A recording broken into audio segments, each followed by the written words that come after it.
Fan favorite and Oscar-winning actor Don Cheadle is finally seeing his directorial debut and passion project Miles Ahead released. This funky biopic is anchored in the time Miles Davis was creatively stagnant in the late 1970s, and it stars Don Cheadle as the iconic musician. But will it find an audience, and does it prove itself worthy of its subject? I'm Leslie Como, Cinema Siren, and this is my review. Cinema Siren. So, studied piano too, huh? Nah, just woke up black, knew how to play. You're black? Is it cool? Go ahead. Francis loves Chopin. Yeah, she looks like a classic chick. It's all we ever play at the house, classical music. Chopin, Stravinsky. We throw on some Ravel. I studied all them cats, man. Broke down their compositions.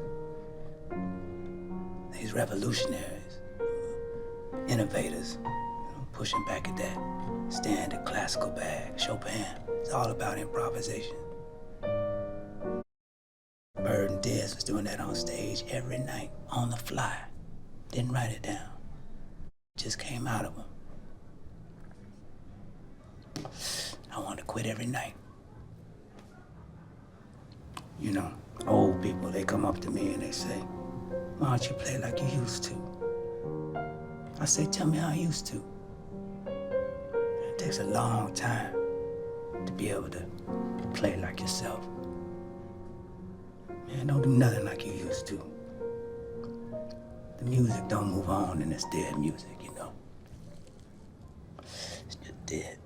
If ever a biopic was the cinematic equivalent of an experimental jazz fusion improv, Miles Ahead would be it. It weaves together extended metaphors in the form of completely fabricated characters and storylines representative of aspects of Miles Davis's persona, memories, and paranoid imaginings with real events from his decidedly bizarre avant-garde existence and personal history. Those who know the work and art of Miles Davis will recognize the truth in both the factual and metaphoric aspects of Miles Ahead, the name of which is taken from Davis's 1957 album. Whether it results in a fully formed success as the first biopic for a legend of what he himself called social music is arguable. Much like the music it emulates, however, it's certainly never dull and always engaging. Cheadle embodies Davis in every way, down to his famously furtive and mercurial physicality, his lack of eye contact, and his raspy voice.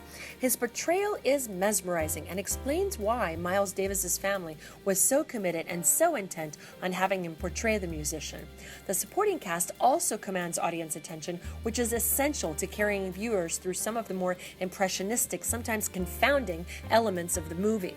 An invented action flick-like hunt for master tapes, complete with car chase and flying bullets, stands in, one assumes, for the cocaine-fueled firings of Davis's brain synapses. For so much movement, it nearly stops the film in its tracks. It speaks to Ewan McGregor's trust as an actor that he commits 100% to being part of Cheadle's unique vision in expressing Davis's genius. By Cheadle's own explanation, Miles Ahead is meant to be improvisational. The director, actor, writer offers a piece, a slice of Davis's personal history, as frenetic, freeform, and unpredictable as the music in Davis's long and diverse career. For those in the Davis fan camp who know his life, there's much to recognize. Davis is haunted by memories of dancer and ex-wife Frances Taylor, who acted as his muse, featured on the cover of Someday My Prince Will Come. She's played with luminosity and sass by Emiazzi Corinaldi. Actor Keith Stanfield stands out as the young musician named Junior, who has an abusive relationship with his wife Janice. All who know the musician's life know he represents Davis himself as a younger man who had the nickname Junior and whose first wife, whom he hit, was named Janice. With the director's choice to mimic Miles Davis's singular vision and challenges for the movie, Miles Ahead was destined to be divisive and only successful in part. Choosing to capture Davis's risk-taking, no-holds-barred style style of musical artistry, and expressing it as film means creating something obtuse and at times incomprehensible. As a musician, Miles Davis thrived on leaping into an experience without a net.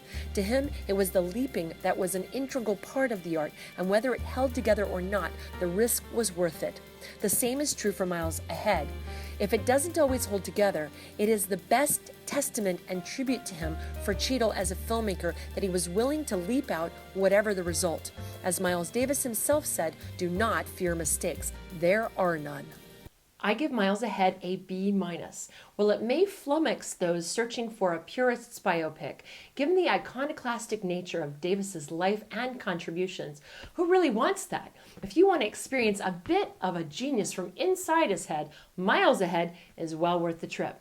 For Cinema Siren, I'm Leslie Colmall. For an exclusive written interview with Don Cheadle, head on over to cinemasiren.com and don't forget to subscribe to our YouTube channel.